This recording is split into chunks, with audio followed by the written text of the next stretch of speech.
Ahora vamos a dedicarnos un poco a la presentación muy escueta de los esfuerzos que hay para armonizar todas las clasificaciones, normas relacionadas al reporte de recursos y reservas minerales. En realidad han aparecido una serie de códigos internacionales. En general son muy similares, el espíritu de cada uno de ellos es realmente idéntico, pero cuando ya uno entra a algunos detalles hay algunas veces diferencias no muy fáciles de reconciliar. Por tal motivo, en los últimos lustros y años hay muchos esfuerzos para armonizar todos estos códigos, y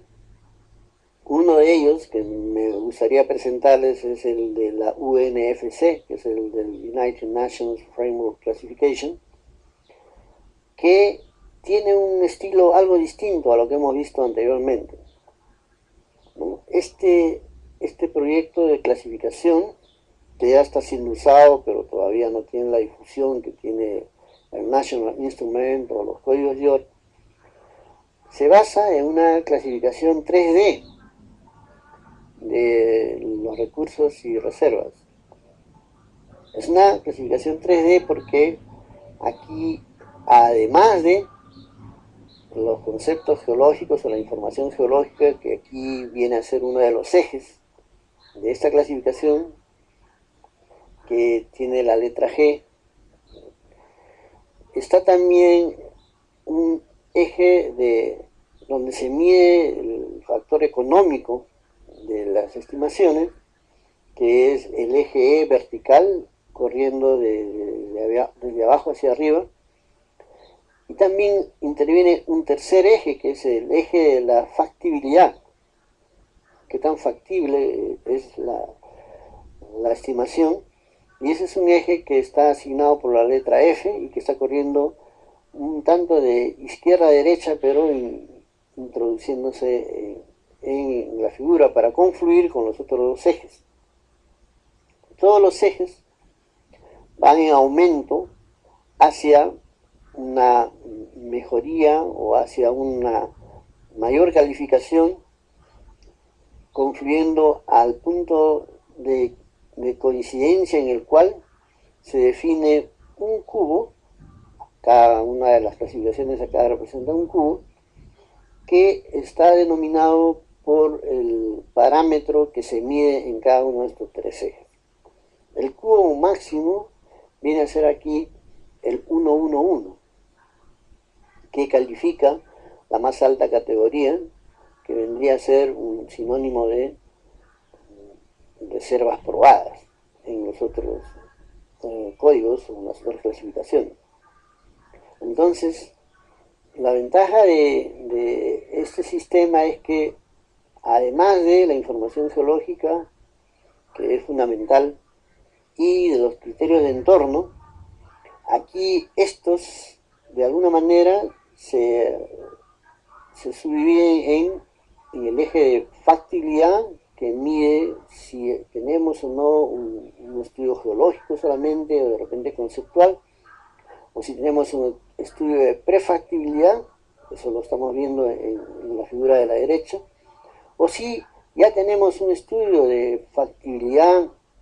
y un estudio de ingeniería que están contenidos en un reporte de minado. Tenemos ya toda una estrategia de minado, un tipo de explotación definido y calificado con todos los factores de riesgo y con costos y todo lo demás. Entonces, estos tres casilleros que van del dígito 3, 2, 1, midiendo en el eje F de la factibilidad, nos permiten calificar de forma más objetiva y directa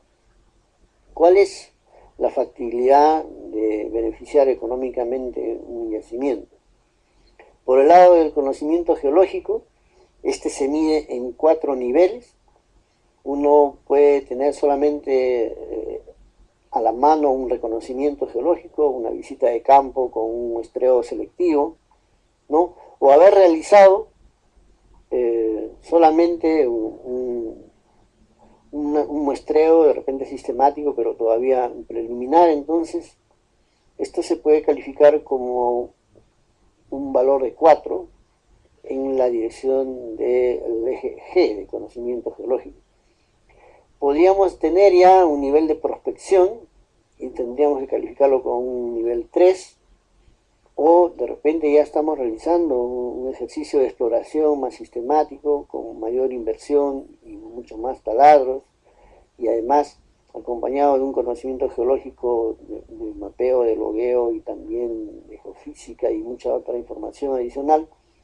y estaríamos gradando al casillero 2. Finalmente, cuando la exploración ya ha sido detallada a una densidad apropiada, hemos tenido taladros de relleno solicitados por el geoestadístico o el geólogo de estimación, el que realiza la decisión de cuánto es necesario perforar todavía. Ya todo eso ha sido atendido y estamos en el casillero máximo de información geológica, que es calificado con el número 1. De la misma manera, ustedes ven que en el eje de economía se está moviendo desde asumir un valor económico intrínseco al yacimiento, que nos pone en una calificación de casillero 3, pasaríamos a una categoría superior donde ya la estimación económica ya es potencial y la hemos verificado de alguna manera sin que sea del todo segura, donde hay todavía un nivel de riesgo y un error involucrado. Sin embargo, cuando ya nosotros hemos definido que los costos aplicados al procedimiento de minado que ha sido seleccionado a nivel del estudio que se haya realizado y con todo el conocimiento geológico que podemos manejar, ya tenemos una definición clara de que el yacimiento nos va a generar un beneficio y que las pruebas metalúrgicas han dado, digamos, una información de una buena recuperación o una recuperación económica, metalúrgica de las menas. Entonces, este nivel de conocimiento calificado como 1 nos lleva al tope máximo de este eje donde se evalúa el factor económico. Noten nada más que en el caso de la factibilidad tenemos 3 niveles, en el caso del factor económico también 3, pero en el caso del conocimiento geológico tenemos 4 casilleros. Entonces tendríamos 3 por 4, 12, por 3, 36 tipos que permite clasificar esta metodología del UNFC, que a mí me parece bastante apropiada y de repente un poco más amplia y con mayores posibilidades de manejar más variables. Y también en este caso la única dificultad sería que es una clasificación 3D, pero no creo que sea muy difícil de manejar. En todo caso, los invito a leer el trabajo de McKay en el año 2008, que está en la referencia, si quieren conocer algo más de esta propuesta de la United Nations Framework Classification, que se conoce como UNFC. La UNFC tiene unos códigos muy interesantes que aquí yo en esta presentación los pongo para que vean que se manejan en forma muy similar a lo que ya hemos conocido. Aquí estamos teniendo la clasificación. Los 3 dígitos que ven acá corresponden a las 3 variables. Aquí lo indico en el lado superior izquierdo. G viene del eje geológico, F del eje de factibilidad y E del factor económico. Entonces, ya dije que 111 es el tope máximo, que corresponde justo también a la máxima clasificación, como es las reservas probadas, que se manejan en los otros códigos. En cambio, tenemos la ventaja de que para reservas probables estamos con la posibilidad de tener 2 tipos, 121 y 122. Esto es también muy conveniente y todo esto dependerá. ¿Dónde está la diferencia? 121, 122, está en el último casillero en lo que se refiere al factor económico. Entonces, dependerá de la factibilidad económica específicamente, que tiene que ver con costos, con precios y con la rentabilidad que va a tener el ejercicio de la explotación minera para tener una clasificación o la otra. Luego tenemos el casillero 331 o el cubo 331, corresponde a lo que conocemos en los otros códigos como recurso medido. 332 al recurso indicado, 333 al recurso inferido. Otros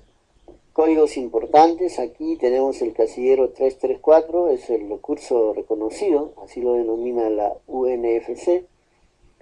221 y 222 son recursos con prefactibilidad. 211 es un recurso con factibilidad, por supuesto mejor reconocido y con más respaldo y menos riesgo que los dos anteriores, recursos con prefactibilidad. Entonces, no es un código todavía o una opción muy reconocida a nivel mundial. Sin embargo, tiene sus ventajas y desventajas que cada quien de ustedes podrá evaluar y considerar. Dejemos que los años que vienen nos permitan ver qué tanto se mete en la clasificación propuesta también por otros códigos. Solamente para que no olviden que finalmente, por un lado o por el otro, hay coincidencia en la clasificación final que se debe hacer de recursos y reservas, y por ese motivo esta presentación gráfica que yo pongo acá debiéramos tenerla siempre a la mano para no olvidar que cómo se están relacionando cada uno de los recursos y reservas y cómo es que tenemos que batallar para pasar de una clasificación a la otra. Solamente como un ejemplo, quiero mostrar cómo es que se manejan estos conceptos en el caso de una estructura tabular, una beta, por ejemplo. Tenemos una sección longitudinal paralela al rumbo promedio de una estructura tabular, una beta, para decirlo en forma resumida, y solamente estamos considerando una galería que está corriendo ahí en forma horizontal y solo una labor vertical o chimenea que nos han permitido tener un reconocimiento tangible de la estructura mineralizada. Reconocimiento tangible, ¿qué significa? Que hemos podido muestrear la beta. Aquí en este tramo de la izquierda hay un trazo rojo en medio de la galería que indica que ese tramo es el tramo que ha podido ser muestreado. Está interrumpido y no está continuo, hay un lapso de un tramo que no tiene la coloración roja, que no ha podido ser muestreado. No sé, supongamos que ha habido enmaderamiento previo, o que ahí la estructura se perdió, lo que fuere, pero el tramo siguiente, que es un poco más largo, también tiene un reconocimiento, un muestreo. A lo largo de la chimenea también hay todo un tramo muestreado. Estos tramos muestreados a nivel de reconocimiento son los lugares donde hemos podido tomar muestras por canales de repente transversales al rumbo de la estructura y de un ancho determinado. Todo eso figura seguramente en nuestro protocolo de muestreo, pero para este fin lo único que quiero es indicarles cómo es que hay que definir las dimensiones de los paneles que van a constituir recursos o reservas. En este caso, el ejercicio de definir estos paneles parte por el hecho de reconocer que previamente nosotros sabemos o tenemos una noción de cómo es la variabilidad de la ley o del recurso que estamos tratando de clasificar. Más adelante veremos que es necesario primero hacer un ejercicio de variografía estructural, de correr variogramas en las direcciones que sea posible. Generalmente en una beta solo es posible hacer una corrida de variograma horizontal y vertical porque la información está en galerías y en chimeneas, y esto ya nos permite definir algo muy importante. Hay muchas otras cosas más que sacamos de la investigación variográfica, pero por lo menos para este ejemplo tenemos una elipse de influencia, que nos indica que hay una anisotropía, que hay una mayor variabilidad de la ley, vamos a suponer que sea oro o que sea cobre, no importa. Tenemos una mayor variabilidad en la dirección horizontal, por eso el alcance es menor, mientras que en la dirección vertical hay una menor variabilidad. Esto puede ser debido quizá a que los flujos mineralizantes son muy subverticales o qué sé yo. Finalmente, en la variografía nos indica que debemos aplicar no un radio de influencia, que sería ignorar esta anisotropía, sino más bien una elipse de influencia, que tiene un eje menor de 10 metros, y tiene un eje mayor de 20 metros, justo en la dirección de la chimenea 20 y en la dirección de la galería 10. ¿Para qué nos sirve eso? Nosotros, a partir del tramo muestreado, que es nuestro eje de reconocimiento, en el caso de la chimenea, por ejemplo, sabemos que podemos a cada punto de muestreo asignarle una influencia de 10 metros tanto a la derecha como a la izquierda, lo cual significa que puedo definir, si he tomado una muestra en la pared de la chimenea, puedo decir que esa muestra por lo menos me está representando que ese valor lo puedo extrapolar 10 metros a la derecha y 10 metros a la izquierda. Entonces el ancho del rectángulo ya lo puedo establecer en 10 metros. Y la altura del mismo será toda la longitud muestreada. Siguiendo este procedimiento, que ya no es tan impositivo o no es tan aleatorio, yo puedo definir un panel de estimación que va a tener 10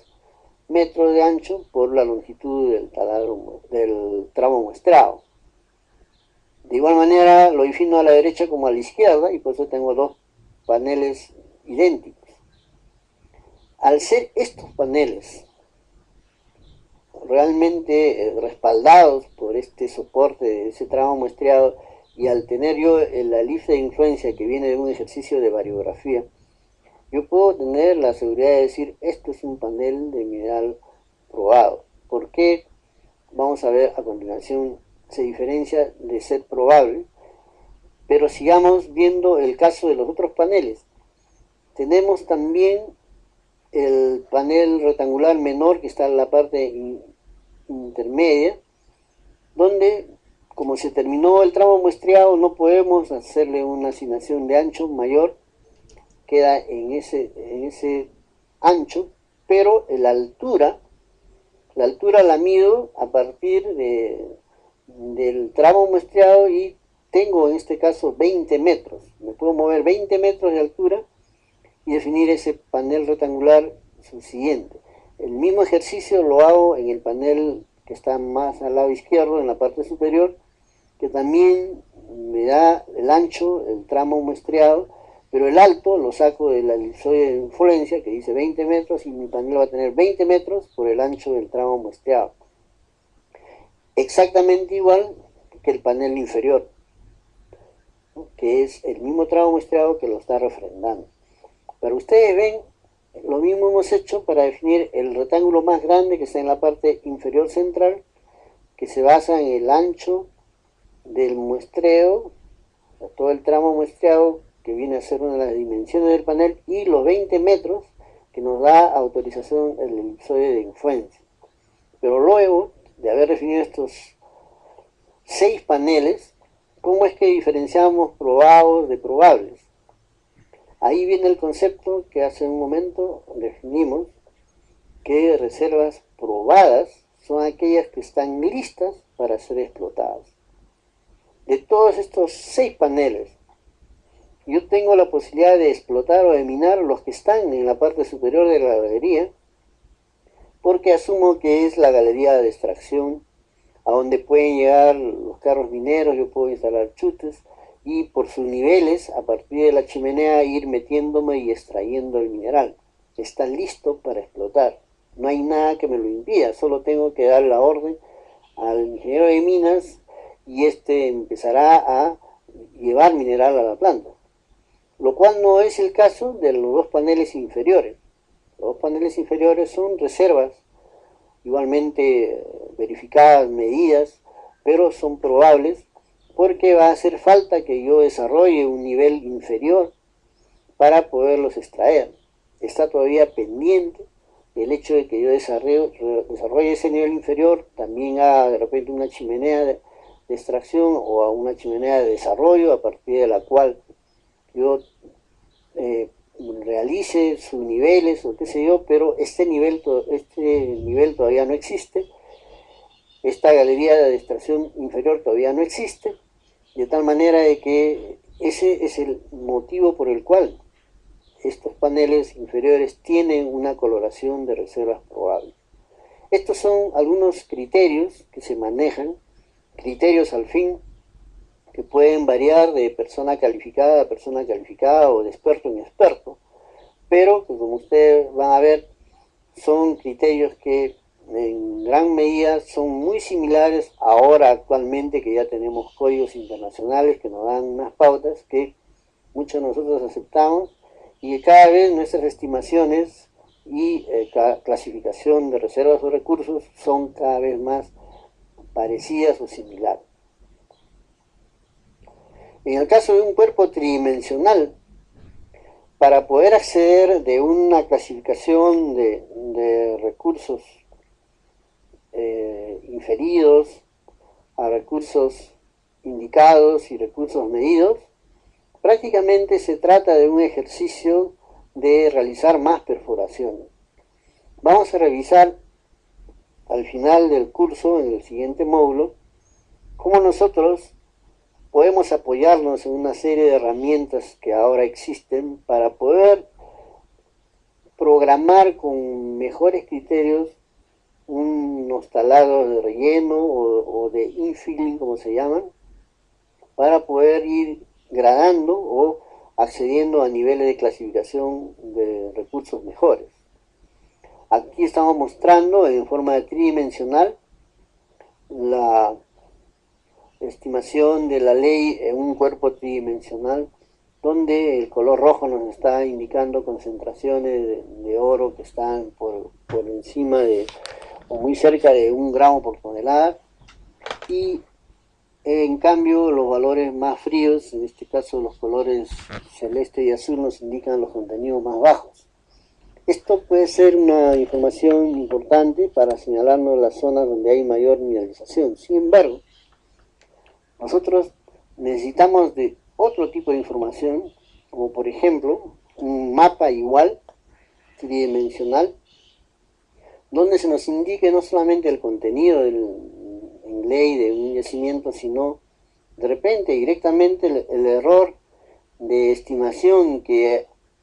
existe en cada parte de este dominio y que respalda una determinación de ley o de tonelaje. De tal manera que con la ayuda de estos mapas de errores, nosotros podemos establecer mejor dónde colocamos los siguientes taladros, y no ya se trata solamente de un criterio geométrico, a la mitad de 2 taladros o en un lugar que lo elegimos de repente en forma muy empírica, sino que las mallas de perforación, que aquí las estamos poniendo muy regulares y están en trazos blancos, nos indicarán justo la conveniencia de colocar los nuevos taladros o los taladros de relleno en aquella zona donde tenemos acá los valores más altos de error, que son justamente las zonas pardas, rojas, que van gradando a naranjas, y este plano nos indica que donde tenemos los valores más fríos es donde tenemos menos error, más información, menos riesgo de equivocarnos, mayor confiabilidad, y entonces el ejercicio de planificar taladro de relleno con esta información que lo brinda la geoestadística es un ejercicio más sustentado. Entonces, en realidad hay muchos caminos, cada quien tiene su camino y su forma de llegar a clasificar mayores niveles de confianza y acceder a recursos de mayor confianza,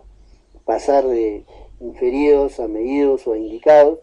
Cada quien plantea sus métodos, existe una gama de alternativas para hacerlo,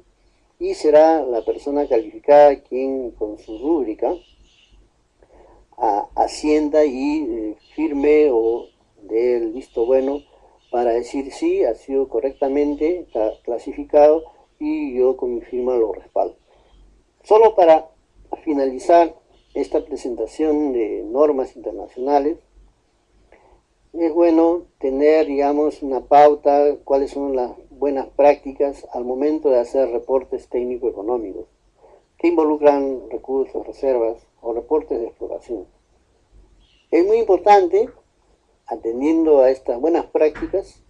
a describir siempre el estilo y la naturaleza de la mineralización. Esto no debe ser solamente un título, sino de tener un buen párrafo donde nosotros indiquemos claramente cuál es el tipo de la mineralización, cuál es la clasificación mineralógica de este yacimiento, y si es de gran volumen, baja ley, si es de alta, baja saturación, si tiene algunas complicaciones adicionales, si es un scar amplio, pequeño, endo, exoscar o de los dos, si es una veta potente, delgada o un conjunto de vetillas, o es una intersección de estructuras, o lo que fuera, debe ser claramente establecido como una información básica inicial para que no haya mayor duda. Por supuesto, la clasificación de un yacimiento también siempre es un tema de discusión. Por eso es que debemos hacer un esfuerzo por utilizar no etiquetas o nombres, sino además un párrafo en el cual cualquier persona de cualquier lugar del planeta puede entender qué es lo que tenemos como motivo o materia de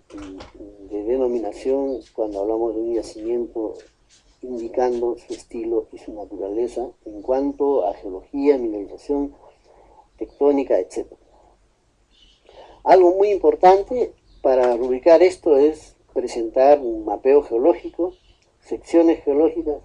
toda la ayuda necesaria o una visualización 3D de lo que es el reconocimiento geológico a nivel de mapeo, y si desean adicionar un modelo geológico. También es una buena práctica, y yo diría que muy importante, incluir protocolos de muestreo. El incluir los protocolos de muestreo permite a la contraparte revisar cómo es que hemos realizado nosotros la gestión del muestreo, la selección del tipo de muestreo, cuántos kilos hemos tomado, por qué hemos tomado la decisión de sacar muestras cada metro, cada 2 metros, cada 5 metros. Tiene que estar también el detalle de cómo preparamos las muestras y cómo es que seleccionamos los diferentes incrementos que constituyen una muestra, ¿no? Si es que hablamos de testigo de perforación, no tenemos que obviar el indicar qué diámetro tiene este testigo, la recuperación,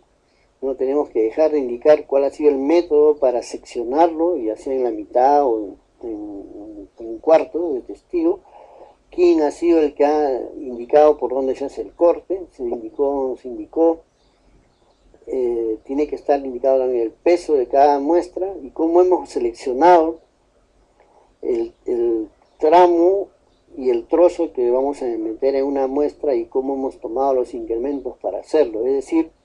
el protocolo de muestreo, la forma de preparación de las muestras o de compositación si fuera el caso, y también los métodos de análisis tienen que estar claramente especificados. No es lo mismo reportar resultados de oro analizados por absorción atómica que hechos por una fusión previa, ¿no? Que es el método que usualmente es recomendable porque utiliza 50 o 30 gramos en la preparación. Entonces, el método de análisis es importante. Indicar si ha sido por ICP de masas, isótope óptico o combinación de ambos, o se ha hecho por generación de hidruros o lo que fuere. Cada uno de los diferentes tipos de métodos de análisis también nos entregan resultados diferentes. No hay que olvidar de indicar la densidad del muestreo. No hay que dejar de indicar cómo es que hemos llegado a la conclusión de que esa es la densidad más adecuada. Así como también describir claramente cuáles son los métodos que nos han permitido a nosotros definir métodos y conceptos para definir estimación de recursos y reservas, y cómo es que hemos indicado que hay un entorno o dominio que lo estamos calificando como recurso medido y por qué no lo calificamos como recurso indicado, y por qué una parte de ellos ya para nosotros son reservas, y por qué probadas y no probables. Todo eso tiene que estar claramente indicado. Así como todos aquellos factores que directamente influencian en la economía del yacimiento o de su potencial explotación, como por ejemplo la indicación de los diferentes cutoffs en la estimación de recursos y reservas, y no olvidar que en un cuadro de este tipo tienen que estar por lo menos las tres variables, como es el tonelaje y su respectiva ley, y el cutoff al cual se ha calculado el determinado tonelaje, y que será distinto para diferentes cutoffs en el caso de la ley y el tonelaje. Finalmente, no hay que olvidar claramente, sobre todo, adjuntar los estudios técnicos económicos que sustentan una conversión de recursos en reservas. O sea, la conversión de recursos en reservas o de recursos medidos a reservas probadas o de probables a probadas, tiene que estar respaldado por un estudio técnico económico. No es algo automático. Y eso también tiene que adjuntarse. Todas estas buenas prácticas y muchas otras más son bienvenidas y deseables en los reportes de recursos y reservas, y también en los reportes de resultados de exploración. También hay otra lista adicional, como indicar el tratamiento de altos erráticos. Cuando trabajamos con data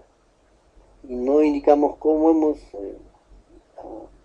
identificado los altos erráticos y cómo los hemos tratado. Algunos los eliminan, otros los cambian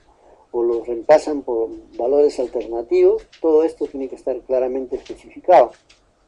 porque definitivamente afectan las estimaciones. Los reportes de reservas también tienen que estar acompañados de pruebas de recuperación metalúrgica de diferente nivel. Seguramente al comienzo solamente serán análisis secuenciales que acompañarán a nuestras leyes, y eso puede ser un ejercicio muy recomendable, como ya les indiqué, pero más temprano que tarde tendremos que adjuntar pruebas metalúrgicas y en un escalamiento conveniente, dependiendo qué es lo que ya estamos clasificando. Definitivamente vamos a tener que tener reportes de pruebas metalúrgicas a nivel de una planta piloto, si es que ya estamos clasificando reservas y no recursos. Pero pruebas metalúrgicas en columnas serán suficientes si todavía estamos a nivel de recursos. Por otro lado, debe también indicarse algunos de los factores externos que influencian, como es el caso de los precios de los metales, su tendencia de variación, y también de los costos, que tienen también una variación en el tiempo. No hay que olvidar de especificar los factores de dilución, porque encontramos zonas con ley económica, pero alternadas a veces con zonas estériles o de muy baja ley. Entonces, al momento de extraer, vamos a tener que llevarnos conjuntamente en la zona económica con mineral estéril o una parte de él, lo cual significa una disminución de la ley, lo cual se conoce como dilución. O de repente necesitamos sacar un mayor volumen y ustedes saben que eso significa una disminución de la ley. Todos estos factores de dilución tienen que estar claramente indicados también. Otra buena práctica es el especificar los factores o ratios de stripping o de soterramiento, que es la cobertura, a veces natural, del yacimiento, cobertura que se tiene que remover a un gran costo y beneficio prácticamente cero, hasta llegar a tener un acceso directo al mineral considerado como recurso o como reserva aprobada para llevarlo a la categoría de reserva probada, ya no probable, de tal manera que ya estaría listo para su explotación. Entonces hay que indicar los factores de soterramiento. Y finalmente, referirse a las reservas y recursos como estimaciones, no como cálculos. Si ustedes presentan un reporte que diga cálculo de reservas o cálculo de recursos, entonces no es bienvenido, porque estos no son cálculos, no dejan de ser estimaciones. Por más que utilicemos los criterios más sofisticados y las herramientas más poderosas, siguen siendo estimaciones. Involucran un riesgo y están basados en niveles de confianza que nosotros tenemos que establecer. Finalmente, permítanme hacer una pequeña discusión de una serie de detalles relacionados con el tema, directa o indirectamente, pero que influyen en lo que estamos conversando sobre recursos y reservas. En primer lugar, es conveniente saber cómo es manejado este tema en nuestro entorno directo. Y aquí he resumido lo más importante que ha considerado la Bolsa de Valores de Lima para el tema. Para la Bolsa de Valores de Lima existen 5 categorías, que son las que nosotros hemos definido. Ahí tienen reserva aprobada, reserva probable, recurso medido, recurso indicado y recurso inferior, que es justamente lo que propone la mayor parte de los códigos internacionales. No hace alusión la Bolsa de Valores al reporte de resultados de exploración, pero si las personas calificadas tienen un conocimiento de lo que plantean actualmente los diferentes códigos internacionales, seguramente se van a regir por ello y lo van a incluir dentro de las pautas que se manejan, el código York o el instrumento nacional o cualquiera que fuere el código que nos está rigiendo al momento de hacer un reporte de exploración. Por otro lado, para la Bolsa de Valores de Lima, las personas calificadas que realizan la estimación o que la refrendan tienen que reunir las siguientes características. O bien son ingenieros de minas o ingenieros geólogos, pero tienen que estar registrados y habilitados en el Colegio de Ingenieros del Perú. Por supuesto, cada quien en su capítulo. Y cuando dice registrado, tienen que tener un código CIP o CIP. Y por cierto, cuando dice habilitado, tiene que estar como miembro activo. Luego, exige la BBL un mínimo de 5 años de experiencia en el tipo de yacimiento u operación minera que se está refrendando o calificando. Entonces, como ven, hay plena coincidencia en las exigencias locales, en nuestro caso de la Bolsa de Valores de Lima, plena coincidencia y consonancia con lo que proponen los códigos internacionales. Conviene señalar cuáles son las amenazas y las fuentes principales al momento de realizar una estimación, las principales fuentes de error. Hay errores que ya son intrínsecos, como es el caso del error de extensión, que es el que se plantea cada vez que yo trato de extrapolar el valor de una muestra o de un grupo de muestras a volúmenes que son mucho mayores. De tal manera que por más esfuerzo que hagamos, siempre la muestra o el grupo de muestras va a ser solo un diferencial. Por eso lo coloco aquí en la figura superior derecha como un diferencial de B comparado con los volúmenes a los cuales le asigno ese valor, puede ser ley, densidad, lo que fuera. Esto involucra un error que se llama un error de extensión o de estimación, que lo vamos a tratar en el módulo siguiente, con toda la atención que merece. Pero esto es un error intrínseco al que estamos sujetos todos los que hacemos un ejercicio de estimación. La cuantificación de este error y otros, que vamos a conocerlos a lo largo del siguiente módulo, así como el riesgo y la incertidumbre involucradas, solo es posible manejarlas adecuadamente con el apoyo de la geoestadística. Es por eso que la segunda parte de este curso es una presentación muy general, pero bastante amplia de la geoestadística y sus principales herramientas. Todo ello enfocado a continuar con los conceptos que estamos manejando acá y de conseguir las mejores herramientas para poder realizar estas estimaciones y muchas otras aplicaciones. No se olviden también que antes de realizar una estimación o cualquier otro ejercicio estadístico o geoestadístico, tenemos que tener la seguridad de que la data tiene una calificación adecuada,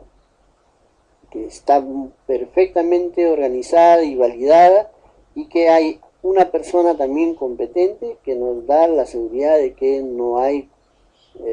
errores, o que estos son prácticamente mínimos, y que tampoco se ha hecho una mezcla de datos de laboratorios diferentes, de campañas diferentes, separadas por muchos años, o realizados por empresas diferentes, y que no se ha juntado alegremente una información con la otra, sino que esto ha sido un ejercicio con todo el cuidado de hacer primero las pruebas de inferencia que se requiere, o los tests que hay que realizar, para poder juntar una data de procedencia o de edad diferente con otra data, y poder juntarlas y generar una misma data. Obviamente los resultados tienen que estar refrendados por certificados de análisis de laboratorios comerciales, con todas las características, con todos los requisitos que debe tener, y los cuales deben tener también rutinas de QA/QC previamente verificadas, así como en el caso nuestro un QA/QC que debemos nosotros vigilar que se aplique desde el momento, desde que se hace una concepción del muestreo y durante el muestreo primario, que es donde se generan la mayor cantidad de errores. Desde el inicio de la exploración es una buena práctica monitorear la desviación de los taladros. Uno se encuentra con el hecho de que taladros antiguos o del inicio de la exploración, a veces no muy pocos, sino en un buen porcentaje, no han tenido medición de desviación porque esta no se decidió a tiempo. Y muchos consultores y muchas empresas de verificación de estimaciones y de data, lo que hacen simplemente es sacarlos de la data, eliminarlos, porque no tenemos la seguridad de ubicación exacta de los diferentes tramos, sobre todo los más profundos. Nuevamente les recalco aquí que desde el inicio de la exploración se debe introducir ya los análisis químicos secuenciales. Esto nos da la información directa de si lo que estamos encontrando en ley es también más o menos recuperable. Si nosotros ya podemos ir proyectándonos en el tipo de beneficio metalúrgico que se va a aplicar al yacimiento, esto es de una gran ayuda. Es un paso previo, como pongo acá, al ejercicio de la geometalurgia, que es otra rama muy interesante y muy importante, y que seguramente muchos de ustedes también tienen que manejar o están en la necesidad de saber cómo se maneja. Establecer mediciones sistemáticas de la densidad. Este es un gran defecto que se encuentra incluso en empresas de muy alto nivel y muy renombradas, donde después de haber aplicado las técnicas más sofisticadas para estimar los tonelajes y las leyes, al final, los volúmenes y las leyes, al final el volumen es transformado por un factor que es una densidad promedio de una zona o a veces hasta de todo el yacimiento, y con ello estamos involucrando un tremendo factor de error, porque la asunción de que la densidad no es tan variable es realmente una falacia. Cuando ustedes hacen determinaciones sistemáticas de la densidad se dan cuenta de que hay una gran variación, y si hacen un cuadro de sensibilidad como los que vamos a mostrar mucho más adelante, verán que variaciones mínimas de la densidad afectan drásticamente la economía o el valor del yacimiento. Finalmente, no se olviden que está muy bien que actualmente tengamos una buena difusión de los sistemas y ejercicios de QAQC, que son el aseguramiento y el control de la calidad. Pero yo debo recalcar que deben ser principalmente enfocados al muestreo primario, ya que el muestreo primario es la fuente principal de los errores. Que no sea el ejercicio actual, que el QAQC está principalmente enfocado al análisis químico y a su fase previa de preparación mecánica de las muestras. Esto lo estoy mostrando en este cuadro. Hay autores de renombre como Pierre G., François Gungarson y Pasky, que son los que me han permitido construir este cuadro, en donde estoy mostrando la estructura general de los errores de muestreo. En esta estructura general se ve claramente cómo, miremos el lado derecho del cuadro, la fase de muestreo primario, que involucra el ejercicio directo del muestreo, o sea, tomar los incrementos y llenarlos en una bolsa y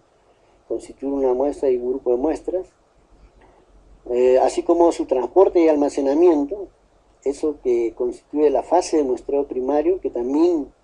involucra desde el tipo de muestreo, la distancia de muestreo, la densidad de muestreo, etc., produce un sesgo de 1000%, que comparado al sesgo de 50% que se produce en el muestreo secundario, que es cuando ya la muestra llegó al laboratorio, se le hace una preparación mecánica o una reducción de tamaño y de volumen, y se le prepara para la digestión química, la disolución, y ya está listo para el análisis químico. El ejercicio del análisis químico en sí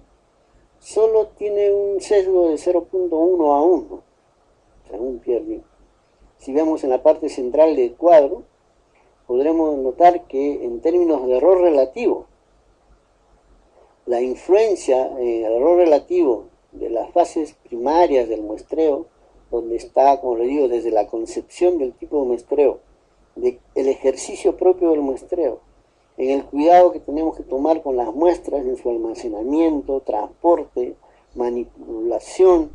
corte, seccionamiento, reducción, obtención de los incrementos, de qué tamaño tienen que ser los chips, cuántos kilos de muestra, y en la manipulación, si lo hacemos con las mismas herramientas, sin limpiarlas previamente, o si usamos pinturas o brochas para limpiar los taladros en lugar de spray, qué sé yo, todo eso significa un mayor error potencial y real comparado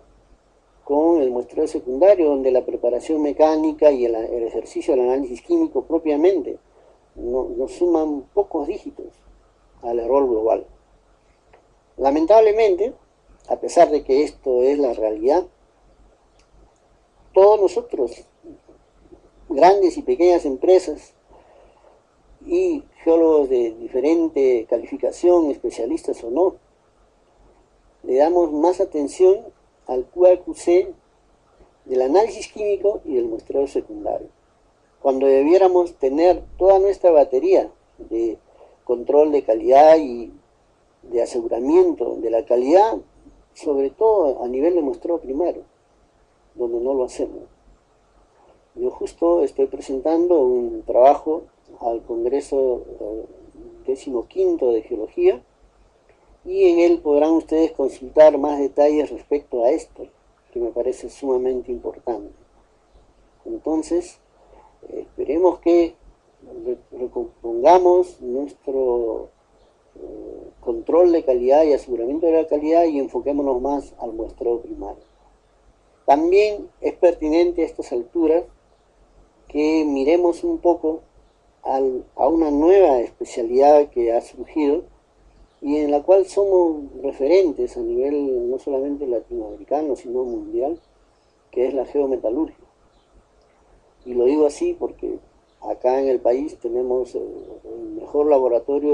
de análisis mineralógico sistemático en un yacimiento o en una operación minera. Es el mejor laboratorio a nivel de ninguna operación minera en el mundo lo tiene como lo tiene 0R. Y ahí es donde se ejercita justamente el análisis mineralógico y de otras variables críticas en forma sistemática, y está utilizándose muchos conceptos de lo que se llama geometalúrgica o geometalurgia o modelo geometalúrgico en el ejercicio del beneficio de los minerales tanto en flotación como en lixiviación. Entonces lo que yo quiero mostrarles a ustedes es la importancia de seleccionar aquellas variables críticas y también modelarlas y procesarlas tal como se hace con las leyes. Ustedes están viendo el típico modelo geológico de bloques,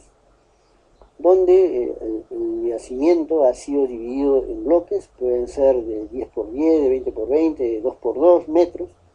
Lo importante es que aquí, en este tipo de modelamiento, la base de datos original es una que tiene la estructura que ustedes están viendo al lado izquierdo, sumamente esquematizada, por cierto, pero básicamente tenemos las tres coordenadas, este, norte y cota, que nos permiten ubicar exactamente dónde está cada uno de estos paneles, y en cada bloque tenemos asignado una ley, en este caso estoy utilizando el porcentaje de zinc, y en un modelo de base geológica tradicional, además de la ley, se indica el tipo de alteración, ya sea por un signo que indica que es muy alta, muy baja o muy débil, o con dígitos como está indicado acá, y también con códigos el tipo de litología para indicar si estamos en un pórfido o si se trata de un esquisto o escaliza o lo que fuera. Esto es básicamente la estructura de una base de datos geológica tradicional que sustenta y que es la base para poder constituir el modelo geológico de bloques que ustedes ven acá. Si nosotros ampliamos uno de estos bloques y vemos qué tipo de información se consigna, es justamente lo que están viendo en este cuadro: litología, tipo de alteración, ley o leyes, si son más de uno en los minerales económicos, y punto. Algunas veces se incluye también RQD o cualquier otra variable geotécnica estimada, pero no pasa de eso. Lo que se propone con el modelo geometalúrgico es el de realizar toda una secuencia que va a partir desde la caracterización mineralógica, va a pasar por una serie de pruebas metalúrgicas secuenciales, hasta llegar a entregarnos a nosotros la indicación de cuáles son las variables críticas que afectan la recuperación o que afectan la economía del beneficio mineralúrgico, o que influyen en los costos, como puede ser el mantenimiento, como puede ser el consumo de energía o el consumo de ácido. Entonces, eso es lo que realmente se tiene que añadir a un modelo geológico para que se transforme en un modelo geometalúrgico. Aquí ustedes ven ya en negro que no debe faltar la determinación de calidad de la roca, si está muy fragmentada o muy maciza. Estamos incluyendo variables como el porcentaje de arcillas, porque generalmente las arcillas influyen no solamente en la recuperación, sino que también en el flujo de mineral o throughput. Hay minerales que pueden ser críticos, como en el caso de la siderita que pongo acá, o pirofilita si fuera un yacimiento de molibdeno. La granulometría también, de repente la mena es muy fina y su metalurgia va a ser muy complicada. O si pusiéramos directamente el porcentaje de recuperación, si fuera siquiera estimado, estaría muy bien. Entonces, todas estas nuevas variables deben estar ya en una base de datos, ya no será geológica tradicional, sino será una base de datos geometalúrgica. Esto es solo un ejemplo. No quiere decir que estas variables estarán en todas las datas geometalúrgicas, sino dependerá del tipo de yacimiento, de la operación y de las pruebas que nos han indicado. Estos son los minerales o los parámetros críticos que debemos monitorear y conocer y modelar tal como se modelan las leyes. Entonces ustedes ven que se han añadido, además de la columna de las leyes, de la alteración, litología, que es lo que generalmente tiene un modelo geológico, estamos colocando, por ejemplo, MPa, que son megapascales. Acá, ¿qué significa en estos valores? Que nos hemos preocupado de medir, en cada caso, la resistencia mecánica de la roca. Y eso se consigue con una prueba de carga puntual, que demora unos cuantos minutos realizarlo, y que se tiene que hacer al inicio de la exploración, cuando todavía el core diamantino está entero, porque solo necesitamos un trozo de unos 10 centímetros de longitud, no necesita ser muy cortado,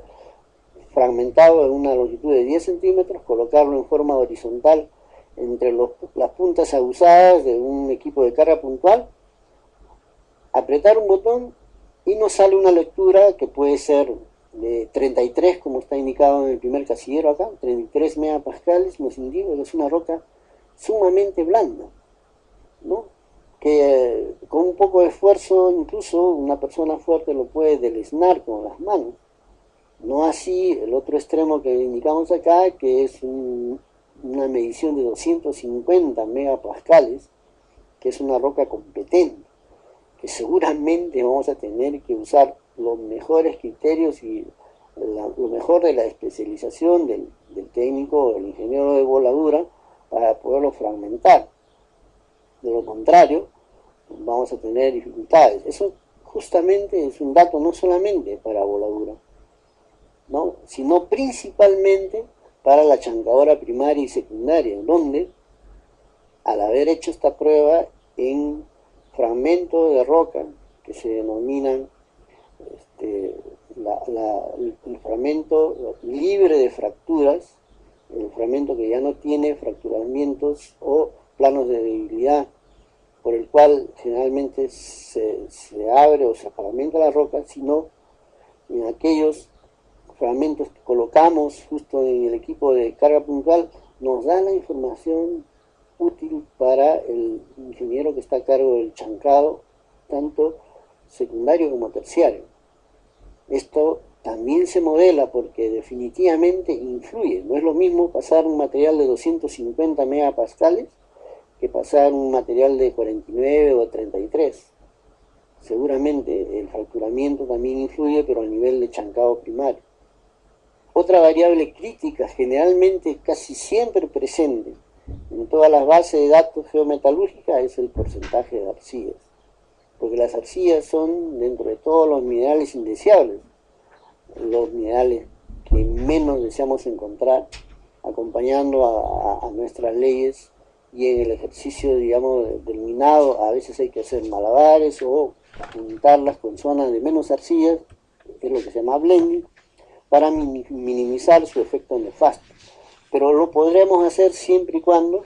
estén también tabuladas, tal igual como las leyes, las modelemos igual que las leyes, y como podemos ver, por ejemplo, en el modelo de bloques, ¿no?, estas zonas en rojo nos pueden estar indicando alto contenido de arcillas. por encima, vamos a decir así, de un límite de especificación metalúrgica que nos diga más del 5%, píntalo de rojo. Y estos serán aquellos paneles donde tenemos muchas arcillas y que no debiéramos enviar a una planta de flotación,